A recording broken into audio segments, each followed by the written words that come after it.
Do you remember Hampton Creek? Yeah. And so what they were doing is they were making plant-based mayonnaise, no eggs. And they launched into Whole Foods and they're like, we're the number one mayonnaise in Whole Foods. And everyone was like, this brand is on fire. Everyone apparently has wanted eggless mayonnaise. And you'd go to Whole Foods and be like, what are their sales at Whole Foods? And Whole Foods would be like, these guys are crushing it. They're the number one seller of mayonnaise at Whole Foods. And you're like, wow, these guys are amazing. And it turned out what they were doing was they were having people across the country go into Whole Foods, buy Hampton Creek mayonnaise, and throw it in the garbage. And one guy, like, I don't know if he tweeted, like somebody made this public, and the business, was like basically over that day because their investors were like, what the fuck? You said you were the number one seller at Whole Foods. I didn't realize you were taking investor money to go buy the mayonnaise at Whole Foods and then just throw it in the garbage. This is Limited Supply, the place for refreshingly real takes on what D2C is really like. We're your hosts, Nick and Moiz.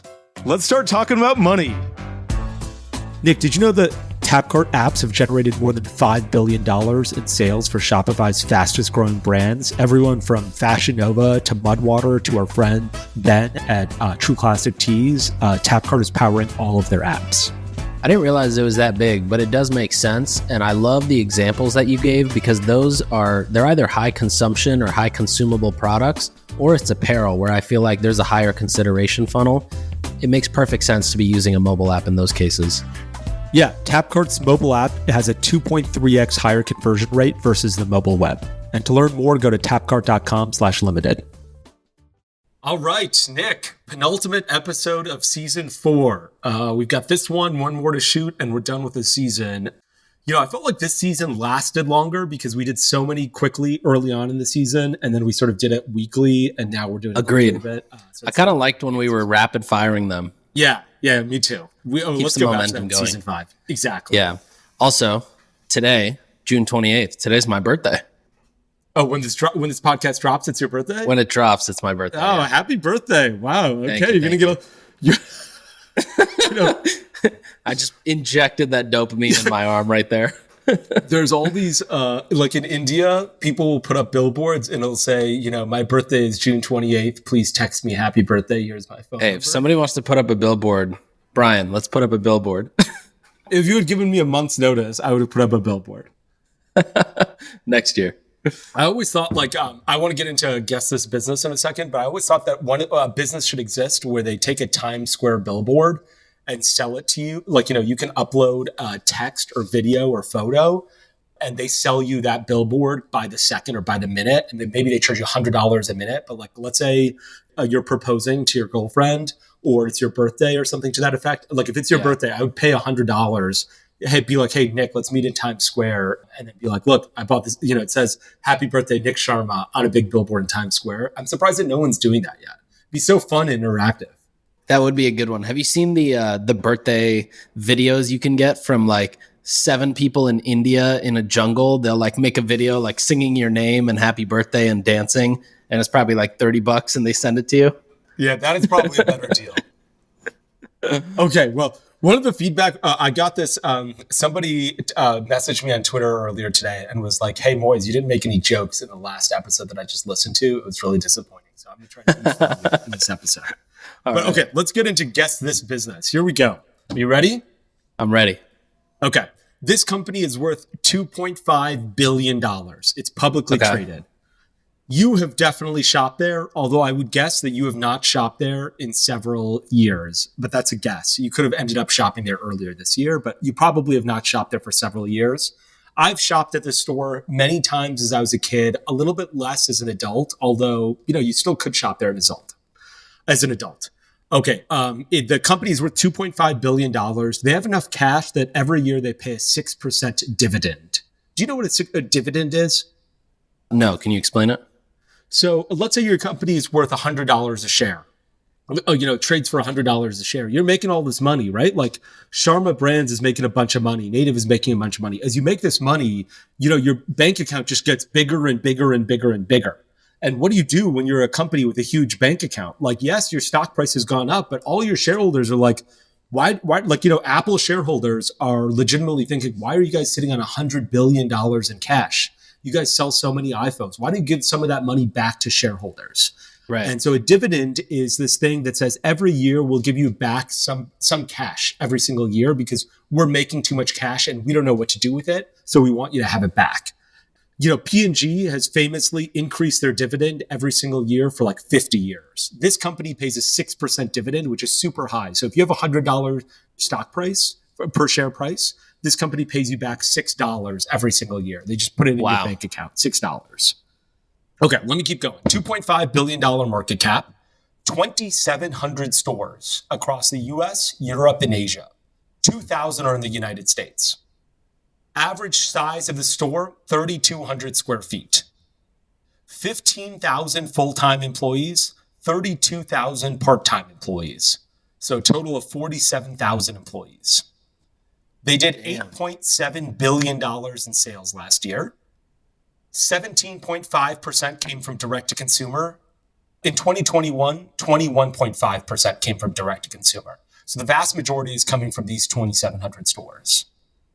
The COGS on $8.7 billion in revenue is $6 billion. Okay. SG&A is $2 billion. Of the SG&A, $185 million is advertising expenses. That's it? Yep. It's it's a brand. When we mention the brand name, you'll be like, I know what that is. Yeah, I guarantee you'll know what it is. Net income from operations is $600 million. Okay. Of the $600 million, $17 million comes from gift card breakage. Wow. Your favorite. Okay. Final clue is the CEO of the store, the CEO of this brand, has been the CEO for less than 1 year. And previously, this woman worked at Ulta for 8 years. She was the CEO of Ulta for 8 years. And in order to have her come from Ulta to this company, she should take 75% of this company. Like, Ulta is so good and what she's built is so amazing. And this company is like, doesn't need a turnaround, but it's probably not in the best shape. And, she's amazing. So I think that they should be very grateful to have a CEO as qualified as she is. Okay. Ask me any questions you'd like. Okay. Your first two clues make me think this is a mall store for sure. Yeah. It's often in malls. Okay. 15,000 employees, 32,000 part-time. Yeah. 15,000 full-time, 32,000 part-time, 47,000 employees total. And 3,200 square feet. That's not a huge store. So it's not like... One of my gas stations was 3,200 square feet. Yeah. And $6 billion in COGS. So they don't produce their own products. They resell other people's products. This is so good. Yes, that is true. And you were getting so good at this. Okay. And there's a good amount of gifting. And the advertising is small, which also means that it's somewhat of a necessity probably versus it's something you just have to buy is my guess. I think you have to buy it, but what's a good example of this? You might have to buy a car. You don't need to buy a Mercedes-Benz. This isn't Mercedes, but yes, you have to have this. This store is maybe the premium version of the stuff you have to have. Okay. I'm thinking something in apparel. I see that smile. I want you to get it. I want you to get it without any, I think you're on it. Okay. Could it possibly be a Payless? Payless shoes? You are so close. So close. I'm not sure if Payless Shoes still has 2,700 stores. It might. Yeah, it's a good point. I'm trying to think. Last time I went to a mall, there was one called Nice Kicks, but I think that's small, like a small chain. Foot Locker? Yes, it's Foot Locker. Oh, let's go. 2 for 10. Hey, these are not easy. So that's really amazing. These are not easy. That's amazing. 6% back on Foot Locker? Yeah, that is really. I think part of that is I think people might be afraid that 6% is going to go down. Usually, if your dividend is so high like that, people are like, "This is going to come down because you don't have enough cash to keep paying this. You need to come up with $6 per share every year. That just isn't possible." I'm not sure if that's the case with Foot Locker. That's a lot of money for $600 million in net income off of $8.5 billion. Yeah, that is. One of the things that I was going to say is I bet you have not shopped there recently, but I bet Rabba, the CMO, Yeah. Triple Whale, I was like, I bet he's shopped there in the last He's week. probably been there That's every gonna give it weekend. away. Yeah. Okay, here's some interesting things about Foot Locker. That I've got like a before reveal and after reveal part. After reveal, footwear represented 80% of sales, and apparel and accessories represented 20% of sales. Oh, wow.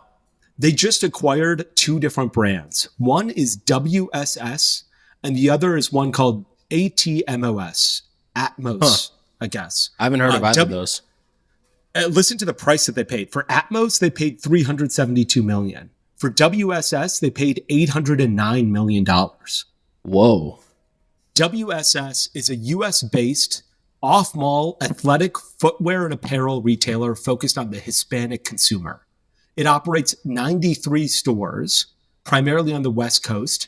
And in 2022, it did $600 million in revenue. Damn. That's amazing for 93 stores.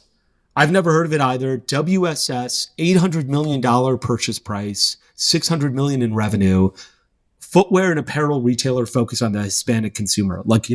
Really, when I was reading this, I was just like, wow, people can build businesses doing anything. I've got no idea what I'm doing, it turns out. Or I thought I understood business and the landscape of American business. And I hear something like this and I'm like, oh yeah, I know nothing. That is hilarious. And it started by a white dude named Eric. Is it really? No. Okay. Yeah. Is it really? You looked it up and it says what? I just looked it up. Wow. Eric Allen. Wow.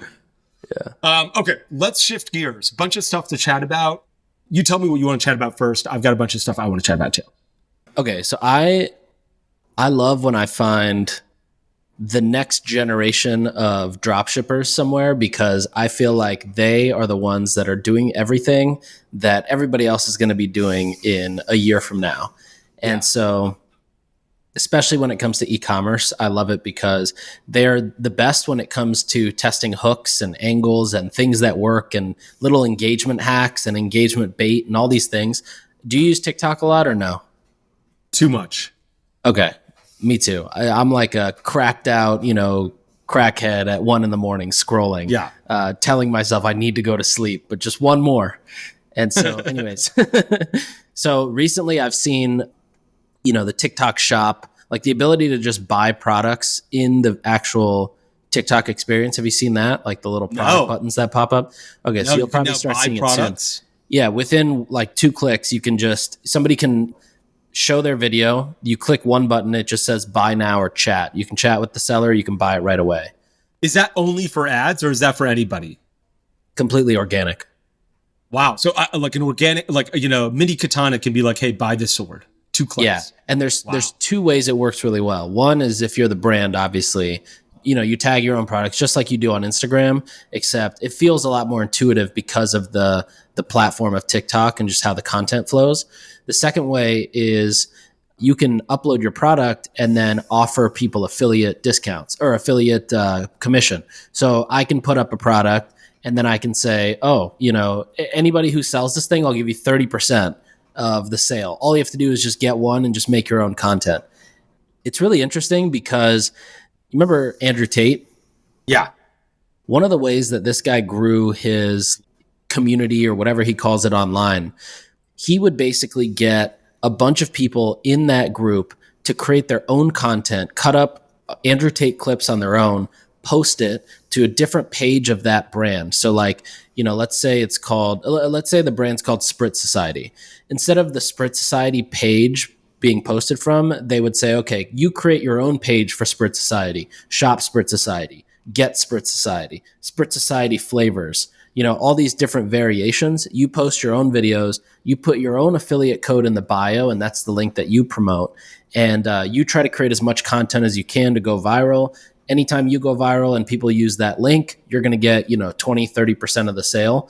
And you make money, I make money. It's a win for everybody. Sure. TikTok just basically took this and said, let's productize this with this whole affiliate marketplace.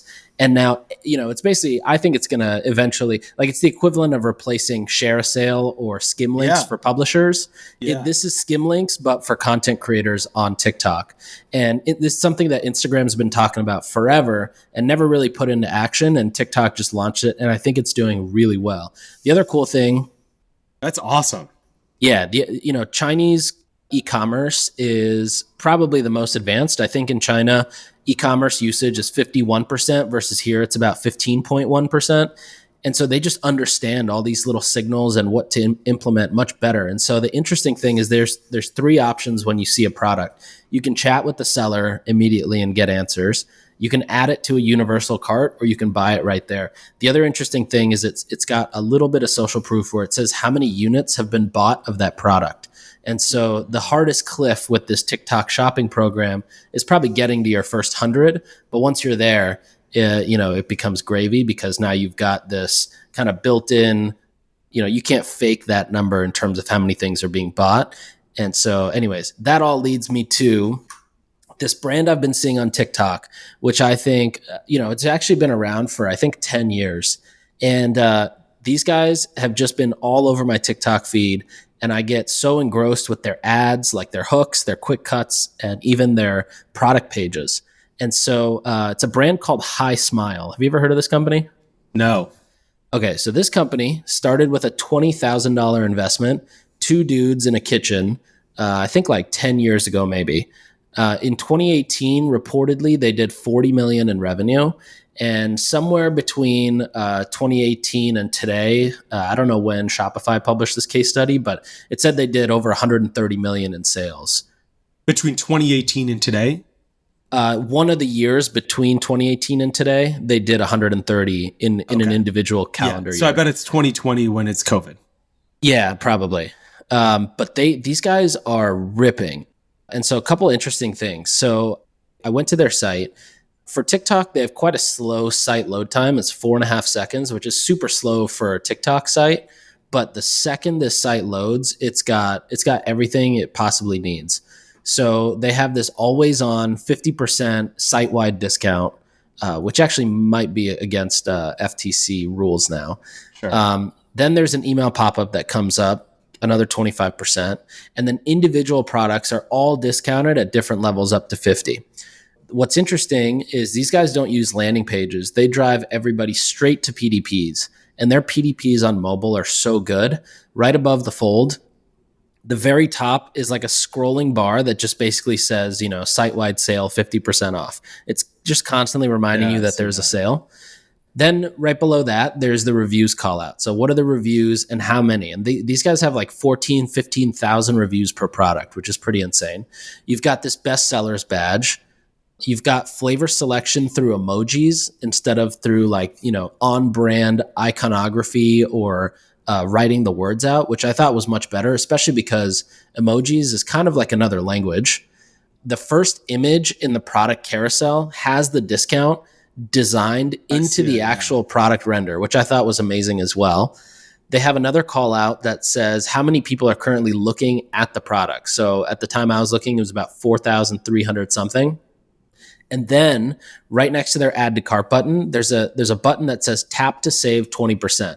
As soon as you click that, the notification bar at the very top where the scrolling discount was, it just changes to say, your discount's been applied, or, something like your discount will be applied in cart.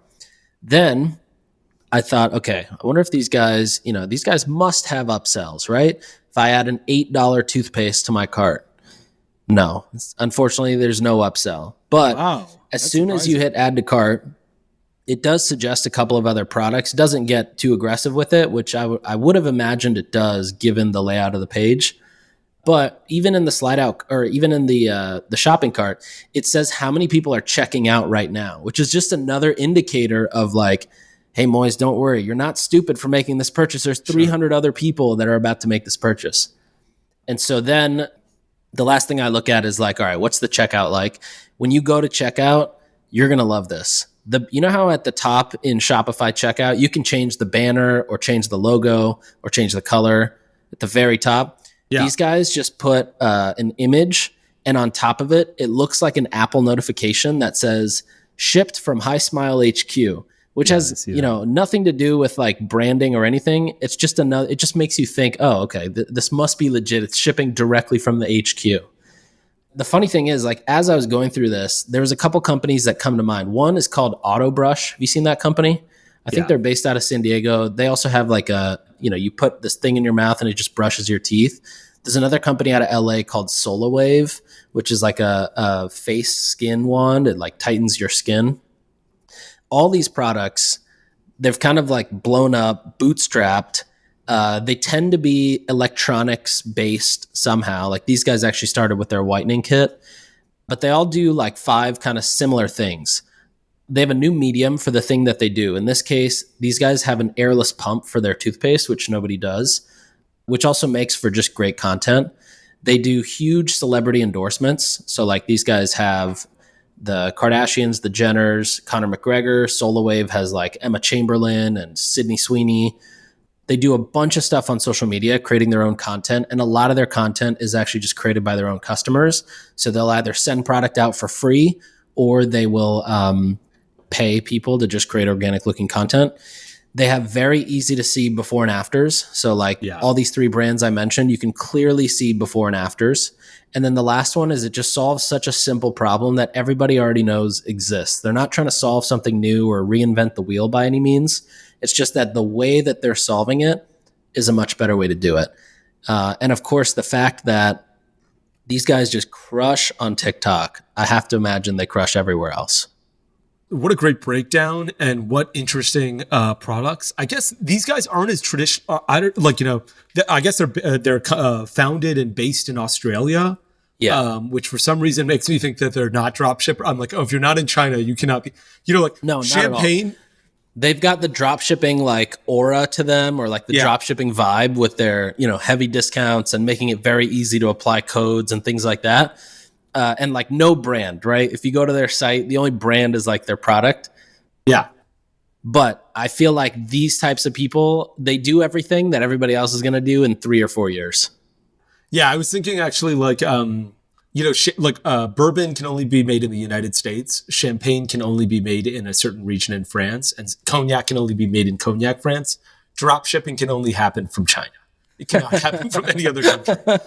I will say what's really one is that you're saving 20% with that disc. Click here. What's interesting is they're like price reflects the total after Smile has been applied. So I don't know why you'd have to click here. Like what, if I click add to cart, you're going to charge me higher than the price up here anyway? Like you've already applied the discount code. But it is like a fun feeling. It like they gamify it.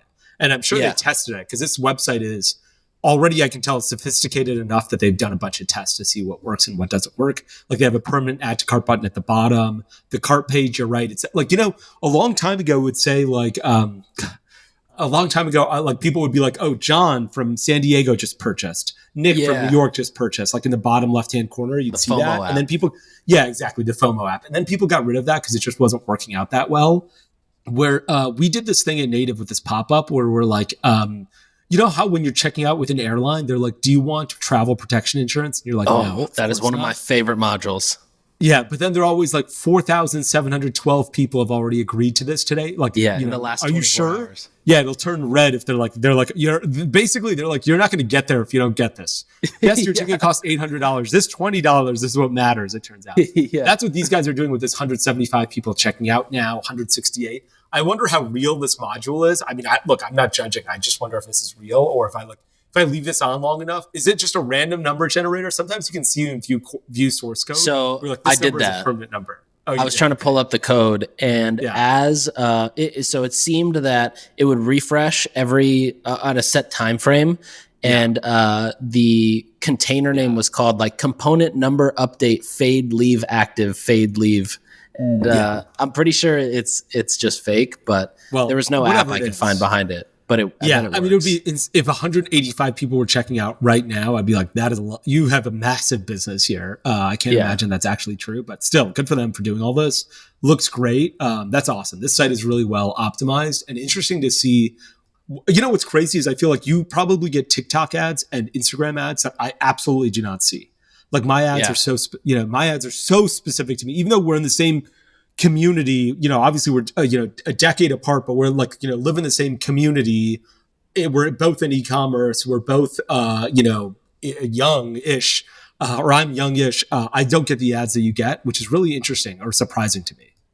So there's two things I love about TikTok ads, or three things. One is like understanding the comments engagement, because depending on the comments, you will know if this is a piece of creative that's actually working really well for the brand and for the people who are seeing it, or if it's just something that the brand thinks is worth putting out. And when there's no comments, like the advertisers turned off comments, usually it's not something that's doing that well.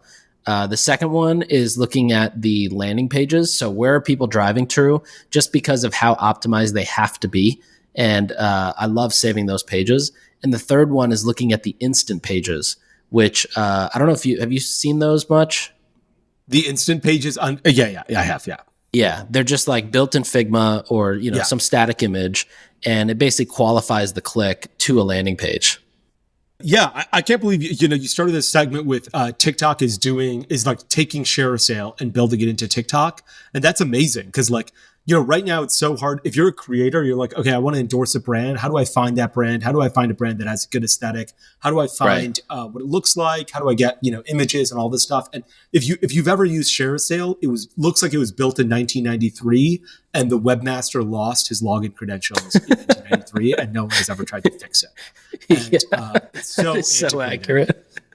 It looks so bad. And, I remember using Share a Sale, and everyone would just be like, hi, I'm a very good retailer. Very good person. I will not do affiliate codes. And I'm like, I will not do like a PPC or anything. When I was running native, he's like, I would not do PPC. And I was like, wow, where are you going to advertise? Like, how are you going to get sales? And they'll be like, I'm going to run Google ads. I was like, you just said you weren't going to run Google ads. I knew you were going to run Google ads. You didn't even remember to lie the second time. Like, you only knew to lie the first time. They're all like, 98% of Share a Sale are people living in Pakistan, I want to say, or India or some country, and they're just going to run PPC, running keywords against your brand name. Like if your brand name is native deodorant, they're going to run keywords for native deodorant, try and get the sale and get that 30%. That's great that TikTok's like, you can do this and you get the sale because there's an affiliate link built into your TikTok product feed. Someone can click through and it's a legitimate person, and TikTok is working with real creators, and you don't have to filter through 99 people who are going to do pay-per-click against you to find one real influencer on Share Sale. Everybody likes to talk about live shopping coming from China and being moved over here. I feel like this is kind of the version, the US equivalent of live shopping, which is like, you can give anybody, it's kind of like the gig economy, except sales and marketing for consumer products. Yeah. That's amazing. I was like, with True Classic Tees, I saw them dominate TikTok for like 6 months. Every time I opened up my TikTok, I was like, this is the only advertiser on here. What's going on? Every third video is a True Classic Tees video. I feel like they'd probably pull back a little bit of their spend on TikTok, but it is amazing to see how people go viral and how big people can get. Like once you start seeing somebody dominating, you're just like, I see this everywhere. That business is crushing it through that marketing channel. Yeah, totally. Nick, what I really love about Tapcart is you can constantly update your mobile app to reflect the season or environment that your site is in. So if you're running like a Black Friday sale and you have like a new hero image, super easy to do that in the app. It's not like a static thing where you load it once and it never changes again. You're launching new products, you're doing a July 4th sale, you can update the header really easily. You can update the look of the site to reflect the sale that you're doing. It's Black Friday, you want to make a big splash. You can do that all in the Tapcart app, and they make it really easy for you to be able to update your app without a bunch of like headache and a bunch of getting your CTO involved or something to that effect. It's all self-serve, it's really fast, and I love that about them. Yeah, the other thing is pairing that with the discovery piece. I feel like one of the biggest things that happens during any sale is actually the lack of awareness about a sale, or the lack of discovery by their own customers that a sale is going on. And so using Tapcart to, one, have real estate on somebody's home screen, but also two, have the push notification capability, that plus being able to merchandise your app around a sale, I think creates for a powerful promo experience. Pretty amazing. And to learn more, go to tapcart.com/limited. All right, what's next? I've got a bunch of stuff to chat about today, but I want to talk about creative thinking when it comes to marketing. Oh, I love feel like this. everyone now has sort of like relegated themselves to doing what everybody else is doing. Oh, you're running Facebook ads or TikTok ads, so am I. You're using affiliates, so am I. Maybe I'm large enough that we can both try, television. Maybe I'm large enough that we can both try out of home. And then we're like, okay, that didn't work. Let's not do out of home again. And so I wanted to think about like more, here are 4 out of the box ideas that I've heard of. And I present these with no judgment, except maybe the first one, which is, bad. Maybe the first 2 are bad, but like, here are just creative ideas. And I want to put them into the, ecosystem. And I want to hear what you think, really. Okay. One is, that you've probably heard of a few of these. One is this company a long time ago called Hampton Creek. Do you remember Hampton Creek? Yeah. They made like fake mayonnaise. They were trying to make it used to be like Just mayonnaise. Egg, right? Or yeah, they changed their name to like Just Mayo. They changed their name to like Just Mayo. And so what they were doing is they were making plant-based mayonnaise, no eggs. And what happened is like they launched into Whole Foods and they're like, we're the number 1 mayonnaise in Whole Foods. And everyone was like, this brand is on fire. Everyone apparently has wanted eggless mayonnaise. And you'd go to Whole Foods and be like, what are their sales at Whole Foods? And Whole Foods would be like, these guys are crushing it. They're the number 1 seller of mayonnaise at Whole Foods. And you're like, wow, these guys are amazing. And it turned out what they were doing was they were having people across the country go into Whole Foods, buy Hampton Creek mayonnaise and throw it in the garbage.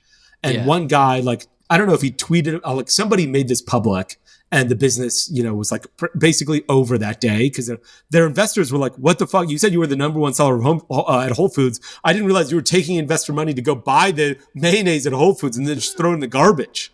Yeah, I think they also had a warehouse they were storing all this in.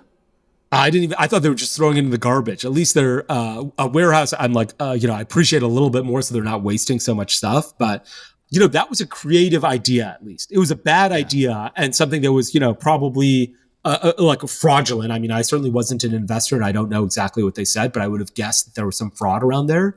And so I think that company went south, but it was creative thinking. Let me go through. I have these listed in the worst to possibly best. Okay. Here's the second one. Okay. And I only have 4 of them. So another one is how could we like, with mobile apps, there's all these click farms in India that will go and download your mobile app and open it up every day to increase your MAU or DAU or whatever statistic you want to modify. It's basically a click farm, right? If someone created that for Facebook ads to be like, I want, like, let's say I'm native deodorant and I'm competing against Dove. Every time I want someone to like try and get to Dove ads, like, go to Dove's website, do all that kind of stuff on 10,000 phones. And when you get a Dove ad, say, don't show me this type of ad again. It's like spam or like, I don't like this company or something like that. And basically destroy their ability to advertise on Facebook because all of a sudden that company's marketing costs. Facebook says a negative signal for an ad is worth 10 times more than a positive signal. Right. So yes, this company will still get likes and comments, but I just had 10,000 people in India for $25,000 go through and mark every single ad as don't show me this ad again, which has got to hurt their ability to market on Facebook.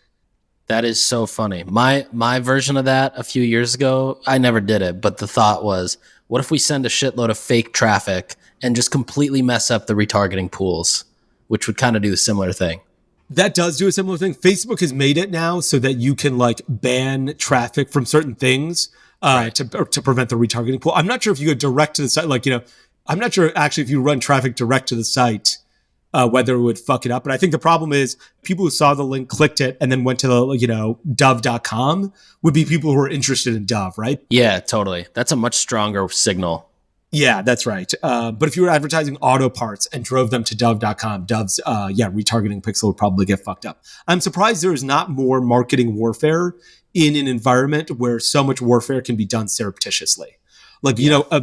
A decade ago, the United States and Israel partnered together to Iran has these things that circle really fast called centrifuges to enrich uranium in order to build nuclear technology. Let me put it that way. And the United States and Israel created a virus and sent it into Iran's systems. So these centrifuges, which are that spin really quickly but are highly calibrated, spun too fast and basically broke themselves. Like they were supposed to spin at 100, let's say revolutions per second. They spun at 1,000 and they all destroyed themselves. Oh, wow. And, they used warfare, legitimately digital warfare to attack Iran.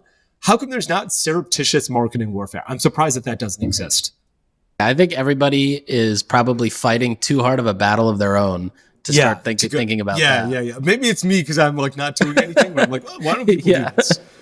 Okay, number 3 is it's this company called, and what they did is when people would buy their products, they would, like, let's say you bought from my direct-to-consumer site, and let's go back to Native, because Native is definitely not doing this. What would happen is I would have someone from Instacart go and buy this product from Whole Foods or Target or wherever and deliver it to your door. And the amazing things were, 1, I would show turn at Whole Foods or Target or wherever it was. And 2, you would get it same day or next day. So the delivery was amazing. You're like, I just bought this today and I got it by the end of tonight. It's really amazing. And so I think that is really incredible, because what happens is when the brick and mortar retailer, Target or Whole Foods, will be like, fuck, we are selling this product so well. Like, instead of just the sales that they have of people coming in and purchasing the product, now all of your direct-to-consumer sales are you can send a bunch of your direct-to-consumer sales to beef up your brick and mortar velocity and inflate it. I don't know if that's, I don't know where on the line, is this like gray, is this black hat? Is this white hat? Is this gray hat? I don't know what it is here. I know of a brand that's done this, and I think it proved to be very successful. They would basically get orders on Shopify, and they had a bot which could read the orders, and then it would like move the mouse and place the order on Instacart. The reason it was so effective, and I'm sure it's still done the same way, is the systems are all bifurcated. So Shopify is not talking to Instacart. Instacart doesn't talk to the retailer. As far as the retailer knows, it's just new people coming in and buying this product. Yeah, and then it hits a point where they say, okay, give them more shelf space. And then that kicker sort of, takes over the sales volume. Okay. The last thing is it's this company called, what they do is they do a good job of promoting. They run promotions, or at least a long time ago, they'd run promotions, but it wouldn't be to customers. It would be to influencers. And they'd say, this weekend, we're giving you 40% affiliate codes. We've got 1,000 influencers. Okay, you usually get 20%. This weekend, you get 40%. And so people would be like, great, let me advertise right now this weekend. So they could control a bunch of affiliates talking about their product at the exact same time. They could get like a lot of turn at the same time, and they could maintain their brand integrity, because it wasn't like they were discounting their product 40%. They were just increasing their affiliate code to 40% or affiliate fees to 40%. So all of a sudden, if you were a consumer, you saw 10 influencers that you follow on Instagram talking about the same product. And that kind of echo chamber, I think, increased sales without harming or damaging brand reputation, because you weren't doing promotions all the time. You could basically say 40% to influencers once a month. And I think what the other thing they would do is they'd say, this weekend, whoever gets the most sales gets a new car, like getting a new Honda Accord. And so then people are like, fuck, I'm super motivated to try and win this thing. So I thought all 4 of these ideas, buying it at Whole Foods and throwing it in the garbage, doing digital warfare when it comes to marketing, which is probably against Facebook's terms of service, buy stuff and deliver it through Instacart, promotions to influencers. I thought every time I heard of one of these ideas, I was like, this guy, whether or not what they're doing is gray hat or white hat, it's inspirational, and that it makes me think outside the box. And I feel like we don't do enough of that in the e-commerce community. Everyone's like, I'm running the same ads. I'm doing a handwritten note. I'm trying to create fun packaging. I'm trying to create fun emails. But there's like the guys who change the industry or like bend the arc of the industry in minor ways are guys who are doing more creative things like this. Yeah, I couldn't agree more. In fact, this is the exact reason I loved all of the breakfast, the dinners, and the events we went to at Commerce Summit. Those people at that event, those are the guys that are, and girls that are doing this. They've got, I think it comes down to quiet time, right? Everybody's spread so thin and just putting out fires all day. The people that have quiet time to think about these ideas and just think, okay, if I have to hit X, what are all the things I got to do backwards? That's how they come up with these ideas versus, being in the day to day and like, okay, we got to hit this, or CPM's up or CPA's up. We got to fix this. We got to put that fire out. And then I agree. I think a lot of the stuff is so lazy. I think I actually think about 5% of marketers are really good. And I think 95% are really good at copying the others and, just copying basically what those 5% are putting out from an innovation standpoint. Yeah, that's right. And like, of the 5% that are really good at innovating, 1% will, like, you've only heard of 1% of them. The other 4% of them are doing such a good job and they don't want anyone else to copy their stuff that they're just like, I'm sitting on this and I'm never going to tell anybody about it. Exactly. Here's one thing that, let me throw this creative idea, which I was thinking about this recently because I was driving my mother's Honda Odyssey. And, classic brown people car right there. Around. And that car has a bunch of, like, we didn't pay for the EX model. My mom is too frugal for that. She was getting very mad at me. One time I remember I was negotiating the price of a car and the guy, this was a long time ago when keyless entry wasn't as big as it is today. It was another Honda Odyssey, believe it or not. And I called my mom up and I was like, do you want $500 off or do you want keyless entry for this car? And my mother was like, she was so ashamed of me. She's like, tell them they can take one of the doors off if they'll reduce another $500. I don't need all 4 of the doors on this car. And I was like, okay, got it. You don't care about keyless entry. But in any case, the thing I saw was like empty buttons. Like I saw buttons that you could push in the car that didn't do anything because we didn't have the best model. And every time it sort of made me feel like, oh, you know what? I skimped out or I didn't.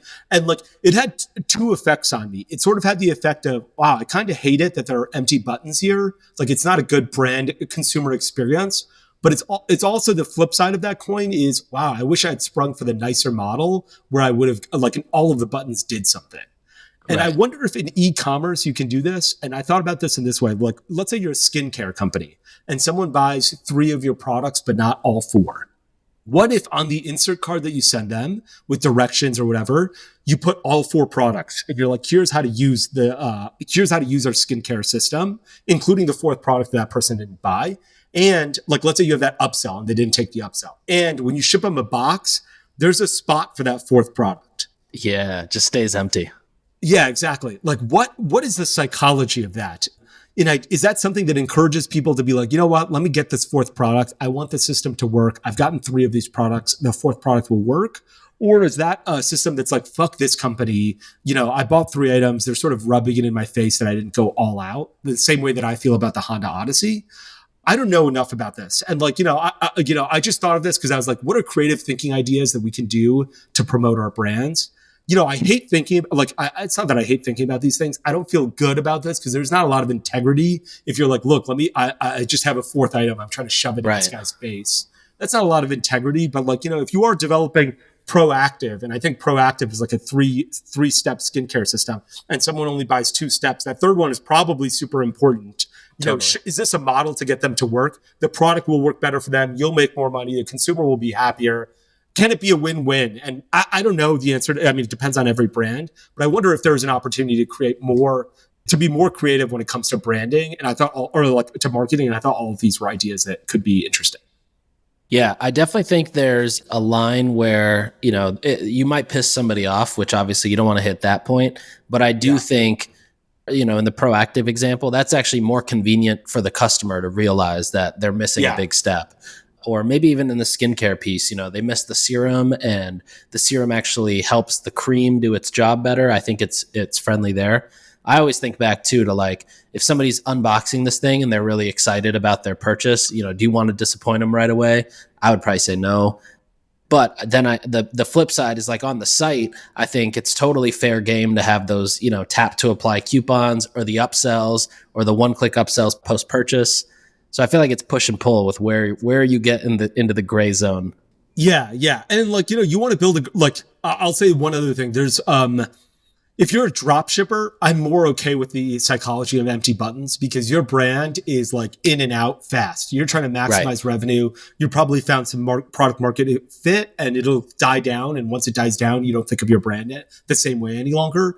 So you might be more okay with that. If you're trying to build a real brand like Native was, I would never have done anything like this. I would have been like, this is shitty on the consumer from the perspective of the consumer, and I wouldn't do it. And so I think it does depend on what you're trying to build as well. Well, I got one piece of news that I think we should definitely talk about.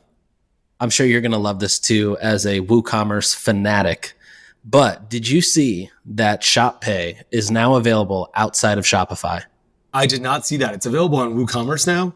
So basically, Shopify in January released a thing called Commerce Components. It was like the flagship of their Shop Talk presence was announcing this enterprise level commerce component stack. And there's a few companies, I think Zulily is one of them. I don't know if Zulily has Shop Pay turned on yet, but I know that they're a customer now of Commerce Components. But what's interesting is, back in the day, one-click checkout was an Amazon patented patent. And so nobody could do one-click checkout except Amazon. Even when iTunes was doing one-click buying of songs, Apple was paying Amazon $1 million under the table to be able to do that and license the patent so they could do one click. And then Barnes and Noble's tried to do it, calling it something like express checkout. They got sued and probably settled for something. But it's interesting now because, first of all, I think all of the other one-click checkouts are gone. Like Fast pretty much vanished like Ocean Gate. Bolt, I've never heard of Bolt. Like they used to be really loud during COVID. I don't hear about them anywhere now. Although I do see that they're pretty active on some stores. But now Shop Pay has over 100 million shoppers with registered wallets, which is amazing. And then the second thing with the Shop app getting bigger and bigger is they have now this Shop wallet. And so there's a balance that just sits in your Shop wallet that you can use to purchase. And so last night, for example, I bought sunscreen. There was a sunscreen I wanted to try from Covey. Instead of going to the site and buying it, I went and did it through the Shop app where I just, I used my credits that I had sitting in the wallet and it was basically free. Those were credits I just earned for shopping elsewhere. But anyways, Shop Pay is now available to be on used other anywhere. Platforms. Yeah, that's really interesting. It's going to be huge. I think that, by the way, is that a Stanley water jug or where's that? This is a Simple Modern. Okay. I'm going to send you a Roterra from Brewmate that they just launched as water. You got to check it out. It's really good. Actually. Okay, sweet.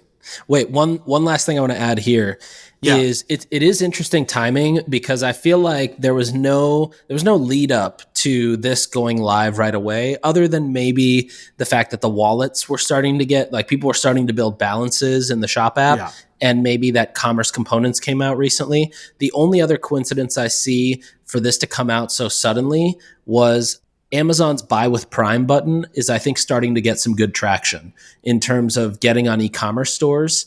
And I think this was more of oh shit, we got to make sure that we don't lose enterprise clients to the Buy with Prime button when they should have the Shop Pay button. I just used the Buy with Prime button for the first time ever on this company called Roost, which does a MacBook, like a stand, like a portable stand, because I'm traveling a bunch. And so I really wanted that. That's so interesting. Yeah, so I think it's great that Shopify is doing this. To be honest, I think the winner in this space should be, and the loser has been so far, is Stripe. Like, agreed. Stripe should be doing this because they're powering forget about Shop Pay. Like, they're powering the platform. They're powering checkout for, Bloomingdale's, Lyft, Amazon, Instacart, everybody. Yeah. The person who actually owns all of these tokens is Stripe. Yep. And they know everybody's credit card information and even probably all the Shopify tokens. Yeah, exactly. And so I'm surprised that they have not taken a bigger swing at this. They've launched something like this a while ago. They have it. It's called Link, I think. Yeah, that's right. It is called Link. It's, I think, with the Q or something, right? And it's like, they basically have not put a lot of resources behind it. So I'm surprised that Stripe has not built a bigger moat around that type of, like, the network effect of, I own everyone's credit card information and token. I can make it so everyone can have a one-click checkout experience across the web, whether you're on Bloomingdale's or Nordstrom's or Native or Mad Happy, wherever you are. I'm surprised that Stripe is not powering this. I think they will at some point. I think they may be. I don't know anything internally, but I would imagine they might be a little bit afraid of stepping on Shopify's toes, but I think they should because it's just too big of a market to give up. I've used theirs a few times, and theirs is really smooth and flawless. It's just very simple. There's no branding to it. But yeah, it is kind of surprising that they haven't, like you said, they're already powering checkout without everybody knowing it. I'm surprised they haven't just slipped it right in and been like, even a promotion. We'll take, 0.1% off of your transaction fee if you use one-click checkout from Stripe. Yeah, that would be insane.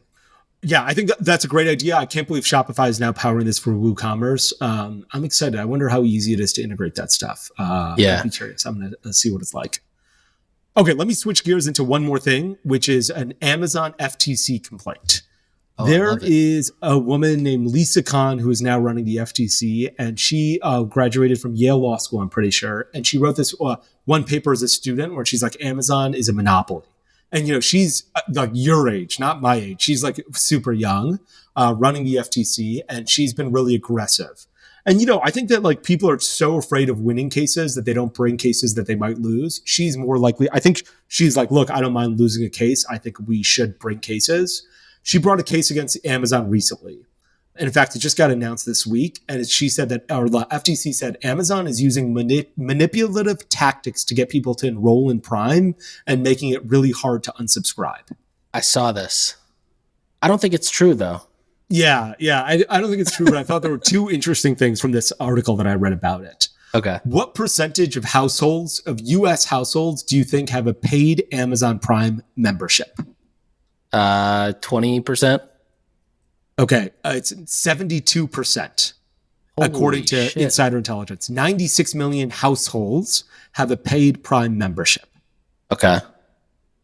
And then so I thought that was really crazy. And it's, the FTC, this is FTC's allegation, certainly not mine. I don't know anything about it. I have Amazon Prime. I've never tried to unsubscribe. It seems like an amazing deal. Like, I'm not sure why anyone would try and unsubscribe. They could basically make it impossible, and I'd be like, no problem. But yeah. For years, Amazon has made it easy to enroll with Prime with 1 or 2 clicks, but created a 4-page, 6-page, or 15-option cancellation process. So basically, the FTC is alleging that Amazon made it super easy for you to enroll in Prime and virtually impossible to cancel that subscription because you had to click so many buttons. And it said, this is the best part. This is so funny. I read this and I was like, I don't know how to feel about this, and it really gets me jazzed up. Like, they talk about their unsubscribe flow, or like, the cancellation flow. They refer to it as the Iliad flow, which is a reference to Homer's epic about the Trojan War. Like, there was a book, called the Iliad and the Odyssey, where this guy had to come home from a war and he had to go through, 1,000 things to go meet his wife. Yeah. And that's what they refer to their unsubscribe flow is like, let's make it like, coming home from a war, you have to jump through 44 hurdles. So the FTC has said that it's a labyrinth procedure. It was designed to make it cumbersome and confusing for customers to cancel Prime. I just thought it was hilarious that they referred to it as the Iliad flow. That's pretty funny. I feel like you said she's my age, which makes me think like she hates everything that probably exists and does well on its own. Yeah, let's see how old and she's going to continue to bring those cases. Okay, so she's like 7 years older than me. Yeah, that's young. Yeah, still pretty young. Makes me think she's going to want to bring a lot of things that just try to take Amazon down because they're just big and they're Amazon. Yeah. She did write this paper that said, hey, Amazon is a monopoly. You said 72% of people have U.S. Prime? households. U.S. households. Wow. Which is insane. Well, one thing I've always thought is it's so smart that their entire media arm is also under Prime, because everybody's probably mainly there for 2-day shipping or for a movie that they want to watch. And now they get the complete opposite as well, right? Like they get somebody who can now get shipping for 2 days or can go listen to some Justin Bieber album that's exclusively on Amazon. And the one number of Prime members, it's like that's their user base for every piece of Amazon now. I'm shocked that it's not, well, I guess 72% is super high. Like, who are the 28? I wonder if it's just like a socioeconomic thing where it's like, we don't earn enough for it to make sense for us to pay a bunch of money to Amazon and get things shipped and delivered. Like we go to Walmart or something. But right. Like 72% is a huge number. And you're right. Like you can do so many things, right? Like, watch movies, listen to music, like Amazon. I used Amazon Music for a long time because it was free. And because I had a Prime membership. I'm like, why would I pay $9? That is so on brand. Yeah. I didn't even understand. I still don't understand it. Today I use YouTube. I still don't have a Spotify membership or like a subscription. I use YouTube Music because I pay for YouTube. I pay YouTube Premium. And so I'm like, okay, YouTube Music is free. And like one guy was driving. I bought a Tesla. One of my friends is driving it, and he's like, you don't pay for like the Spotify stuff? And I was like, no, I use YouTube. And he's like, what's wrong here? I was like, yeah, it's too expensive. Let me switch gears to the last thing because I know we got to run. It's almost, we're almost at an hour. One is, did you see the 10,000, a clothing company raised $21 million and became That was a lot. Good for them. Yeah, that was a lot. Great for them. They've been grinding. Yeah, they really have been. There's one other company, Skims. You know Skims? Of course. The shapewear company by Kim Kardashian. They're working on a new big round, apparently. The last round they raised was in 2022. They raised $240 million at a $3 billion valuation. And I thought it was really interesting that, Kim Kardashian's just like, the economy doesn't affect me. Yeah. My business is still on fire. I'm still Kim Kardashian. Yeah, exactly. She's like, I have my own GDP over here. We measure GDP in my businesses separately from the U.S. government. Yeah, her GDP starts when you enter the estate perimeter. Yeah, that's right. Yeah. Okay, anyway, that's it. I that was all I had. Did you have anything else, or was that? No. Did you see Prime Day was set? July 11th, July 12th? I did see that. Yeah. Big 2 weeks, big stuff coming up in 2 weeks. It's on 7-Eleven's birthday. Yeah. Did you respond to that guy to get your espresso monitor? I did, yeah. Did you get jealous from that picture? Yeah. I was like, the same day you flew, I flew from San Francisco in coach in the back of the plane on a seat where I basically nobody got up, so I could never use the bathroom. And I was like, okay, I need to travel like Nick Sharma's traveling. That was a very classy photo. Yeah, that was a great one. Okay, we have a big episode. First, this is the penultimate episode. Next one's the final one for season 4. Next one will be with Ryan, the founder of True Classic Teas. I'm hoping that he's still able to make it, but I'm pretty sure he will be able to. I'm excited. Yeah. What question are you looking forward to asking him the most? I think I'm really excited to ask him about his people management style. It seems like Ben is really, really dialed in on the growth and the operations side. And, Ryan was basically as the founder, it's your job to build the culture, build the management style, and build the motivation within the team. And it seems like everybody there is basically like a SEAL Team 6 sniper for what they do. And so I'm really excited to see and just learn how he approached that. Because I think this is probably his biggest company he's ever made. And so, he did that on his first big company as well. Well, looking forward to it. That's a great question. I'm curious as well. My question was, how do you and Ben divide responsibilities? What do you focus on? What does he focus on? Because he seems so dialed in, and rarely do direct-to-consumer businesses have presidents and founder, CEO. And so I'm curious to see how they split those responsibilities. Totally. Cool. This was a fun episode. Yeah, this was. Thanks for tuning in. We'll be back next time to cut through the noise in CPG, retail, and e-commerce. And if you enjoyed this episode, then why not share it with a friend? And be sure to subscribe wherever you listen so you don't miss the next one.